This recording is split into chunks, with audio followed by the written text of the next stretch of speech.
ஆண்டவரும் இரட்சகருமாகிய இயேசு கிறிஸ்துவின் ஈடு இணையற்ற நாமத்தில் அன்புக்குரிய சகோதர சகோதரி, இந்த வீடியோ வாயிலாக உங்களை சந்திப்பதில் மிகுந்த சந்தோஷம்.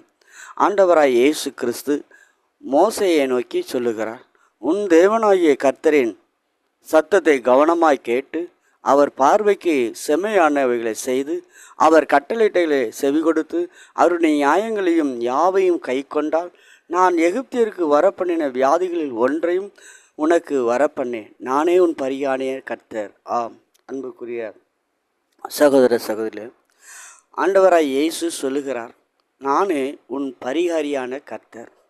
எகிப்தினுக்கு வந்த வியாதிகளில் ஒன்றையும் நான் உனக்கு அனுமதியேன் என்று ஆண்டவர் சொல்கிறார். எகிப்தியனுக்கு என்ன வியாதிகள்லாம் வந்தது என்றால், வேத வசனம் சொல்லுகிறது, அவர்களுக்கு கொப்பளங்கள் வந்தது, அவர்களுக்கு கல்மழை வந்தது, அவர்களுக்கு ஒருவர் கூட எதிர்த்து நிற்க முடியாதபடி கொப்பளங்கள், உடல் முழுவதும் கொப்பளங்கள் எல்லாருடைய மேலும். ஆம் அன்புக்குரிய சகோதரிகளே சகோதரியே, இன்றைக்கு ஆண்டவர் சொல்கிறார், நீ என்னுடைய வார்த்தைக்கு என்னுடைய சத்தத்துக்கு நீ கவனமாய் செவி கொடுத்து நடந்தால் நான் எகிப்தியர்களுக்கு வந்த வியாதிகளில் ஒன்றையும் நான் உனக்கு அனுமதியேன் என்று சொல்லுகிறார். ஆம் அன்புக்குரியவர்களே, ஆண்டோடைய பிள்ளைகளுக்கு இன்னைக்கு வியாதிகள் வருவதற்கு காரணங்கள் என்ன என்றால், ஒரு புறம் பார்க்கும் பொழுது வேத வசனம் சொல்லுகிறது, நாம் கர்த்தருடைய சத்தத்துக்கு கவனமாய் செவி கொடுப்பது இல்லை, அவர் சொல்லுகிறது படி நாம் நடப்பது இல்லை.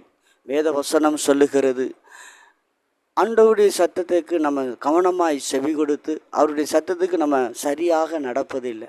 நடக்காததுனால தான் நம்மளுடைய வாழ்க்கையில் ஒவ்வொரு நாட்களும் வேதனைகள், வியாதிகள், தீராத வியாதிகள்லாம் ஏன் வருகிறது என்றால், நம்முடைய ஜென்ம சுவாப கர்மங்களின் நிமித்தமே வியாதி நம்மை தொடருகிறது. ஆம், பாவங்களின் நிமித்தம், மீறுதலின் பாவங்கள் நிமித்தம் தீராத வியாதிகள் நம்மை தொடர்ந்து கொண்டே இருக்கிறது. வேத வசனங்களை எடுத்துரைத்து சொல்லும் பொழுது அதெல்லாம் எனக்கு தெரியும் என்று சொல்லி அந்த துணிகரமான காரியங்கள் கிறிஸ்தவர்கள் மத்தியிலே துணிகரங்கள் எழும்பறுகிறபடினால இன்னைக்கு அவர்களுக்கு மற்றவர்களுக்கும் இயேசுவை அறியாதவர்களுக்கும் வரக்கூடிய வியாதிக்கும் இயேசுவை அறிந்தவனுக்கும் உள்ள வியாதிக்கும் சம்பந்தமில்லாமல் இருக்கிறது. ஆம், அவனுக்கும் சுகர் என்றால் இவனுக்கும் சுகர்.